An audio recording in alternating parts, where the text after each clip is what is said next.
முகமது அசாருத்தீன் அவர்கள் யூகேயிலிருந்து கேட்டிருக்கின்றார்கள்.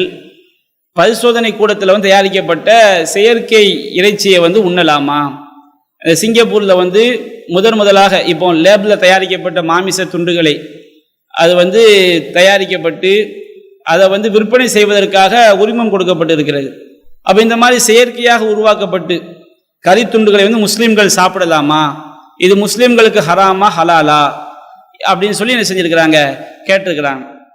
பொதுவாக இப்போ அதாவது இன்றைக்கு இந்த ஸ்டெம் செல்களை எடுத்து ஒரு பிராணியுடைய உண்ணக்கூடிய பிராணி இருக்கு பாருங்க, ஒரு ஆடோ மாடோ கோழியோ ஒட்டகமோ, என்னுடைய ஸ்டெம் செல்களை எடுத்து அதில் தசைகளை இறைச்சியை மட்டும் உருவாக்கக்கூடிய செல்களை தனியாக பிரித்தெடுத்து அதை வளரக்கூடிய ஒரு சூழலை உண்டாக்கி அதை ஒரு சின்ன ஒரு இறைச்சி துண்டை பெரிய அளவில் மிகப்பெரிய இறைச்சியாக உருவாக்கக்கூடிய அளவுக்கு இன்றைக்கு அறிவியல் வளர்ச்சி என்ன செய்கிறது, வளர்ந்து கொண்டிருக்கிறது. அந்த மாதிரி உருவாக்கலாம் என்ற ஒரு சூழலும் இன்றைக்கு நவீன விஞ்ஞானத்தின் மூலமாக என்ன செய்யப்பட்டிருக்கிறது, உறுதி செய்யப்பட்டிருக்கிறது. ஆனால் இது இந்த மாதிரி தயாரிக்கப்பட்ட இறைச்சியை மக்களுக்கு குறைந்த விலையில் கொடுக்கக்கூடிய அளவிற்கு சூழல் இருக்கிறதா, அல்லது இதனால் மக்களுக்கு உடல் ரீதியாக எந்த ஒரு பாதிப்பும் ஏற்படாமல் இருக்குமா என்பது இன்னும் என்ன செய்யப்படலை, உறுதி செய்யப்படவில்லை. அந்த மாதிரி ஒரு பிராணியிலிருந்து தசை செல்களை மட்டும் எடுத்து அதை ஆய்வகத்தில் வைத்து அதற்கு தேவையான ஊட்டச்சத்துக்களை கொடுத்து அந்த தசையை இரத்தம் இல்லாமல் கொழுப்பு இல்லாமல் பெரிய ஒரு இறைச்சி துண்டாக ஆய்வகத்தில் வச்சு என்ன செய்யலாம், வளர்த்தெடுக்கலாம் என்று ஆய்வு மூலமாக செய்யப்பட்டிருக்கிறது, நிரூபிக்கப்பட்டிருக்கிறது. இப்போ கேள்வி என்ன, இந்த மாதிரி இறைச்சி துண்டை ஒரு முஸ்லீம் சாப்பிடலாமா? பொதுவாக இது இன்னும் ஆய்வினுடைய முடிவு என்ன செய்யல வரல. சிங்கப்பூரில் அனுமதி கொடுத்திருந்தாலும் விற்பனைக்கு வருவதற்கு எவ்வளவு காலம் ஆகும் என்பதை என்ன செய்ய முடியாது, சொல்ல முடியாது. அனுமதி சிங்கப்பூர் அரசாங்கம் கொடுத்திருக்கிறது, ஆனால் உடனடியாக அது மக்கள் பயன்பாட்டுக்கு வருமா என்பது சொல்ல முடியாது என்பதுதான் தற்போதைய நிலையாக என்ன செய்கிறது இருக்கிறது. அதே நேரத்தில் பொதுவாக நம்முடைய மார்க்கம் என்ன சொல்கிறது என்று சொன்னால், நாம் ஒரு இறைச்சியை சாப்பிடுவதாக இருந்தால் அல்லாஹ்வுடைய பெயர் சொல்லி அறுக்கப்பட்டால் தான் அதை நாம் என்ன செய்ய முடியும், சாப்பிட முடியும். இதை திருமறை குர்ஆன் பல்வேறு வசனங்களை சொல்லி காட்டுகிறது.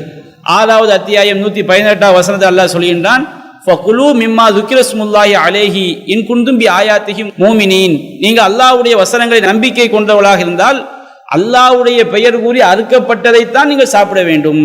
அல்லாஹ்வுடைய பெயர் கூறி அறுக்கப்பட்டது என்ன, ஒரு உயிரோடு உள்ள பிராணியை பிஸ்மில்லா என்று சொல்லி ஹலாலான முறையை நாம் அறுத்து இரத்தத்தை எல்லாம் வெளியேற்றி அந்த முறையில் தான் நாம் என்ன செய்ய வேண்டும், அந்த இறைச்சியைத்தான் நாம் சாப்பிட வேண்டும் என்று திருமறை குர்ஆன் சொல்லுகிறது.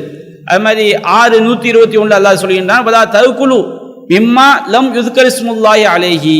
எந்த பிராணியின் மீது அல்லாஹ்வுடைய பெயர் சொல்லப்பட்டு அது அறுக்கப்படவில்லையோ, அல்லாஹ்வுடைய பெயர் சொல்லப்படவில்லையோ அதை நீங்கள் சாப்பிடாதீர்கள். வ இன்னஹு லஃபிஸ்குன், அது பாவம் என்று அல்லாஹ் செய்கின்றான், சொல்லி காட்டுகின்றான். இப்படி ஏராளமான வசனங்கள் 5வது அத்தியாயம் 3 இருந்து 5 வரைக்கும் உள்ள வசனங்கள் எந்த அளவுக்கு சொன்னோம்னா, இப்போ நபிகள் நாயகம் ஸல்லல்லாஹு அலைஹி வஸல்லம் காலத்தில் என்ன செய்வாங்க, ஈட்டியை வச்சு அம்பை வச்சு வேட்டையாடுவாங்க.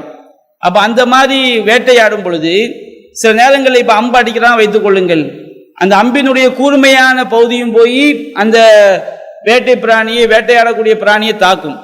சில நேரங்கள் என்ன செய்யும்னா அம்பினுடைய கூர்மையான பகுதி போய் தாக்காது, அம்பு அகல வாக்கில் போய் என்ன செஞ்சிடும், தாக்கிடும். அகல வாக்கில் போய் தாக்கினா போன வேகத்தில் அம்பு பட்டு அந்த அதிர்ச்சியில் என்ன செஞ்சிடும், அந்த தாக்குதலில் பிராணி இறந்து போயிடும்.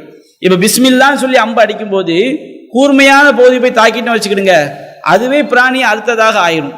அவன் அகலமான பகுதி போய் தாக்கி அந்த பிராணி அடிபட்டு செத்துன்னு வச்சுக்கிடுங்க, அது அறுக்கப்பட்ட பிராணி கிடையாது, அடிபட்டு செத்த பிராணியான செஞ்சு ஆயிரும். அப்போ நபியா நான் சொல்லி காட்டுறாங்க, நம்ம எய்யக்கூடிய அந்த வேட்டை அம்பு இருக்கு பாருங்க, ஈட்டி அது வேட்டை அம்பு பிஸ்மில்லா சொல்லி எறிகிறோம், கூர்மையான போதி தாக்கி அது ரத்தம் வெளியேறி அந்த மாதிரி வேட்டையாடப்பட்ட பொருளாக தான் நம்ம சாப்பிடலாம். அதனுடைய அகல வாக்கில் தாக்கிய செத்துட்டா அது நீங்கள் சாப்பிடாதீங்க, அது அடிபட்டு செத்தது. அப்போ ஒரு இறைச்சியை சாப்பிடுவதற்கு இஸ்லாம் என்ன சொல்கிறது, அது பிஸ்மில்லா சொல்லி அறுக்கப்பட்டிருக்க வேண்டும், இந்த மாதிரி இருந்தால்தான் அதை சாப்பிட வேண்டும். இந்த அறுக்கிறதுல கூட இஸ்லாம் எந்த அளவு சொல்லி காட்டுகிறது, நபிகள் நாயகம் சொல்லி காட்டுறாங்க, மா அன்ஹரத் தம ஒதுக்கிரஸ்முல்லாஹி, அல்லாஹ்வுடைய பெயர் சொல்லப்பட்டு இரத்தத்தை எதுவெல்லாம் ஓட்டுமோ அதன் மூலம் அறுத்த எல்லாத்தையும் நம்ம சாப்பிடலாம். நம்ம பிஸ்மில்லான்னு சொல்லி கத்தியை வச்சு அறுக்கிறோம், அது ஒரு கல்லை வச்சு என்ன செய்கிறோம், அறுக்கிறோம். இந்த மாதிரி எந்த பொருளெல்லாம் அறுத்து அந்த பிராணியுடைய ரத்தத்தை வெளியேற்றுமோ அந்த மாதிரி பிஸ்மில்லா சொல்லி அறுத்தா நம்ம என்ன செய்யலாம், சாப்பிடலாம். லைசல் லுஃப்ரு வசின்னு, நகத்தை வச்சு அறுக்கக்கூடாது, பல்ல வச்சு அடுக்கக்கூடாது. இப்போ நகத்தை வச்சு நம்ம கீரி கிழிச்சு சாப்பிட்றோம் வச்சுக்கிடுங்க, அது வந்து இஸ்லாம் அறுத்ததாக என்ன செய்ய ஏற்றுக்கொள்ளப்படாது. பல்ல வச்சு கடிச்சு என்ன செய்யறாங்க, ஒரு பிராணியை கொள்றாங்க, பிஸ்மில்லா சொல்லி பல்ல வச்சு கடிச்சு கொள்றான்னு வைத்துக் கொள்ளுங்கள், அதை நாம சாப்பிடக்கூடாது. அப்போ இஸ்லாம் வந்து ஒரு இறைச்சியை சாப்பிட வேண்டும் என்று சொன்னால் அது வந்து பிஸ்மில்லா சொல்லப்பட்டிருக்க வேண்டும், அது அறுத்து ரத்தம் என்ன செய்யப்பட்டிருக்க வேண்டும், ஓட்டப்பட்டிருக்க வேண்டும். அப்ப எந்தெந்த பிராணிகள் எல்லாம் ரத்தம் போடக்கூடிய பிராணிகள் நமக்கு உண்ணத்தக்க பிராணிகளாக நமக்கு அனுமதிக்கப்பட்டிருக்கோ அந்த பிராணிகளை பிஸ்மில்லா சொல்லி அறுத்தால்தான் நாம் சாப்பிட வேண்டும் என்பதை ஏராளமான வசனங்கள் ஹதீஸ்கள் நமக்கு என்ன செய்ய தெளிவுபடுத்துகிறது.